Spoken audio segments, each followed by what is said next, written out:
De nuevo con ustedes aquí en Con Todo y Pensín y Globovisión. Bueno, tenemos a nuestro próximo invitado, es el doctor Emilio Figueredo, presidente editor analítica.com. Bienvenido, Emilio, ¿cómo estás? Muy buenas tardes. Hola, Pedro, saludos a tu audiencia. Muchísimas gracias. Quería comenzar, si quieres, haciendo un análisis de esto que acaba de plantear el presidente de Fede Cámaras de la OIT, qué importancia, qué relevancia tiene, porque llama la atención de que si están ya montando una comisión, como dice, de encuesta, pero en verdad es para de investigación. Encuesta es una mala traducción del inglés. Pero llama la atención que diga que ellos tienen la potestad de llevar esto a la Haya, y como tú manejas bien esos temas internacionales, nos expliques un poco cuáles serían las consecuencias. Bueno, yo creo que estamos viendo un fenómeno internacional que en vez de mitigarse, cada vez toma como más cuerpo. Y no permitir que una comisión de tan alto nivel como una comisión de investigación representada por personas, bueno, gente que ha sido presidente del Tribunal Constitucional de España, o sea, es un nivel elevadísimo. Sería un gravísimo error que el gobierno no aceptara que vinieran a hacer la investigación. Primero porque ya no es como el caso de la OEA, esto ya es un órgano del sistema de las Naciones Unidas. Y esas reacciones en que tú impides que cumpla su procedimiento un organismo de las Naciones Unidas tiene un efecto de contagio importante en otros organismos. Ya lo vimos, que lo primero que vimos fue la Comisión de Derechos Humanos de la ONU, que tampoco lo permitieron llegar. Fíjate que en Nicaragua, con todo, permitieron que la comisión asistiera, o sea, independientemente, porque tú no puedes impedir que los organismos internacionales entren a verificar los hechos, si son ciertos, si son falsos, si son exagerados o no. Y cuando lo haces, más bien la presunción es negativa. Y al hacer una presunción negativa, tú vas a llegar a una situación que puede inclusive ir a otros organismos. Por ejemplo, y a mí se me ocurre la Organización Mundial de la Salud, porque con los problemas reales que hay acá, puede perfectamente, en algún momento, no digo que va a suceder, que puede venir también una solicitud de averiguar qué está pasando en materia de derechos humanos, en materia de la salud. Entonces yo creo que, digamos, si podríamos hacer un sustrato de esto, y lo he dicho en otras ocasiones contigo, yo no entiendo por qué rechazan la negociación cuando la única manera de salir, no solamente para el país, sino para ellos mismos, es encontrar caminos a través de un entendimiento, de un acuerdo, porque exacerbar las tensiones, radicalizar más las soluciones, lo que conduce es, bueno, definitivamente al abismo. Es importante eso que tú dices. Tú fuiste negociador, bueno, sí, y por lo que la vía diplomática siempre trae mejores soluciones que lo que dices tú, radicalizarlo. Claro, y la vía diplomática se quiso utilizar. Ahora estamos viendo más bien lo contrario, y ya más bien la comunidad internacional se siente defraudada por los resultados que hubo en Santo Domingo. Defraudada porque en Santo Domingo, el 2 de diciembre, quienes presentaron un proyecto de hoja de ruta de solución a las tensiones, básicamente orientado al tema electoral, fueron 5 cancilleres.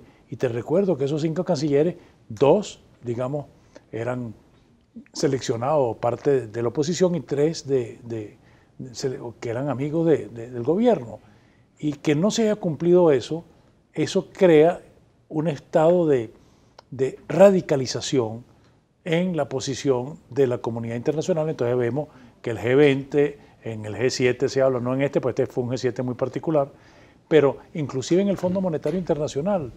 Mira, la gente no se da cuenta de ciertos detalles. ¿Qué sucedió en el Fondo Monetario? En el Fondo Monetario, en la sesión de primavera del Fondo Monetario Internacional, el secretario del Tesoro de Estados Unidos, Mnuchin, convocó a 12 a 14 colegas de él para hablar del caso Venezuela y cómo se iba a avanzar en esta materia.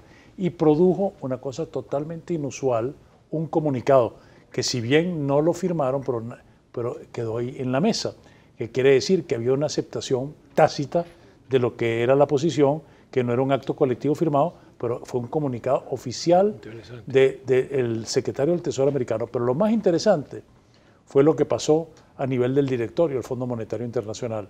La directora general del Fondo Monetario, Christine Lagarde, dijo que se había incluido algo que no existía antes, que es como un prerequisito para poder otorgar, o sea, ayudas del Fondo Monetario. Y las dos consideraciones que se incluyeron fue corrupción y gobernanza. Corrupción venía, ya era el tema de la reunión de la Cumbre de las Américas. Entonces, ¿qué quiere decir eso? Que con esos elementos... Gobernanza por gobernabilidad. Gobernabilidad, sí, gobernanza y gobernabilidad. Entonces, si nosotros vemos eso, vemos lo que dijo Mnuchin, ¿a quién estaba dirigido eso? Y no nombraron ningún país, sino dijeron, estos son unos factores que van a permitir que nosotros hagamos los programas de ayuda, porque vamos a verificar si... Que se cumplen esas condiciones. Bueno, entonces, ¿qué quiere decir eso? Que tú cada vez ves más organismos internacionales, te puedes retirar de la OEA, pero te vas a retirar también de Naciones Unidas. Es difícil, no Sí. puedes estar completamente aislado. Por eso te quería preguntar también, tenemos un caso por delante del cual tú eres experto y hemos hablado en el programa muchas veces y entendiendo lo que significa el caso con la frontera con Guyana, con la zona de reclamación.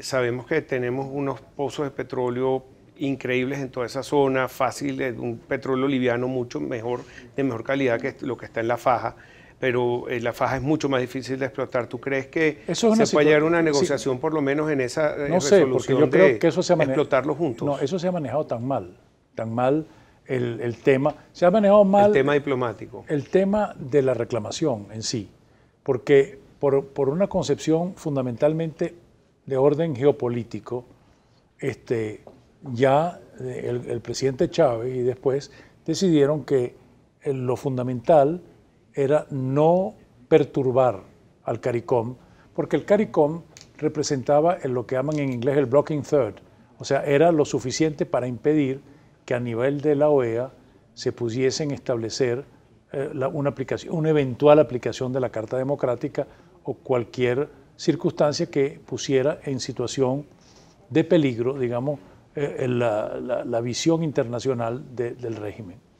Y eso funcionó, porque nunca lograste conseguir los 24 votos necesarios para llegar a una decisión. Bueno, ahora se dice que fue una derrota de los Estados Unidos. Yo creo que háganse mejor sus cálculos, porque piensan que en la resolución anterior habían los mismos... Estamos hablando de la última reunión ordinaria de la Organización. Sí, era una reunión Estado ordinaria. Americano. En esa reunión no se podía, no era normal porque no estaba en la agenda el tema de la suspensión de Venezuela que requiere... Porque no se puede hacer en una reunión ordinaria. No, y se va a convocar y esa reunión va a venir.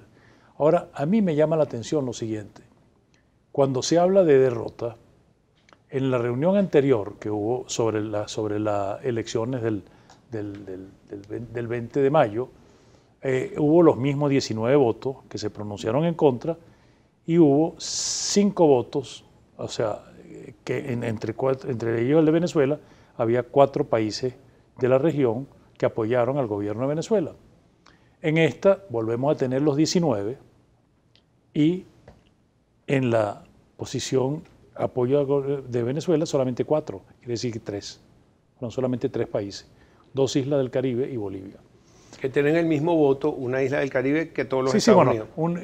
Y esa isla, por ejemplo, el caso de Dominica, es una isla que tiene 80.000 habitantes, y la gente no sé si lo sabe, Dominica consistentemente ha negado que Isla de Aves, que es nuestra prolongación más lejana en el territorio, que nos genera una enorme zona económica exclusiva, ellos no reconocen.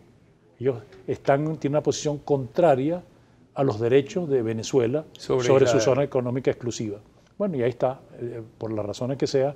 Y la otra era... Ese era el problema de Caldas con Lucinchi. No, el Caldas con Lucinchi era en el Golfo de Venezuela. Pero el otro es San Vicente y las Grenadinas. Debe tener lo mismo en habitantes. Entonces, yo creo que es hora de ser un poquito más racionales y darse cuenta que en beneficio no solamente del país, sino inclusive de las partes, inclusive de la propia vigencia en el futuro de un movimiento político que tiene razón de ser. Bueno, claro, son ellos. Fíjate que deberían aprender a negociar. Que lo que tú estás diciendo es que el gobierno considera un triunfo. Yo no creo que ni es un triunfo ni para la OEA ni Venezuela que un país se retire de una organización. No. Ni tampoco me parece diplomáticamente correcto que diga Venezuela, bueno, si tú me votas, no es que tú me votaste, sino que es que yo me voy. Pero... No, eso es lo que se llama en criollo una retrechería. Pero la diplomacia Fíjate el caso, Pedro. En el caso, vamos a sacar un caso emblemático. En la guerra del Vietnam. En la guerra del Vietnam, Estados Unidos estaba bombardeando con cosas bastante cuestionables, con bombas de napalm al Vietcong. Y mientras estaban haciendo eso, en París se estaba reuniendo Kissinger con Le Duc Tho. Entonces tú nunca cierras la puerta. Lo que estamos viendo en este caso es un aislamiento y cerrando las puertas diplomáticas. Tú no puedes cerrar eso, tú tienes siempre que tener puertas abiertas. Porque metes una olla de presión que es muy difícil. Tú puedes tener una posición agresiva, tú puedes defender tus intereses, o sea, todo eso es válido. Pero si tú cierras la puerta y te aíslas, bueno, ¿quién va a venir a salvarte? Porque si lo vemos actualmente, la comunidad internacional, que está cada día más activa, cada día más coordinada, no hay una semana que no tomen una acción, son casi 70 países. Sí, Emilio, tengo que ir a una pausa. Les ofrezco que lean en Globovisión, ya salió en el Twitter, la entrevista a Carlos Larrazábal, el gobierno hace aumentos salariales sin ningún tipo de efecto económico. Al regreso vamos a seguir hablando de este tema, quiero hablar contigo del tema petrolero, porque las últimas cifras llaman mucho la atención al mundo entero. Podríamos perder nuestra posición hasta en la OPEP por no producir petróleo. Ya regresamos con más para ustedes en Eso es terrible.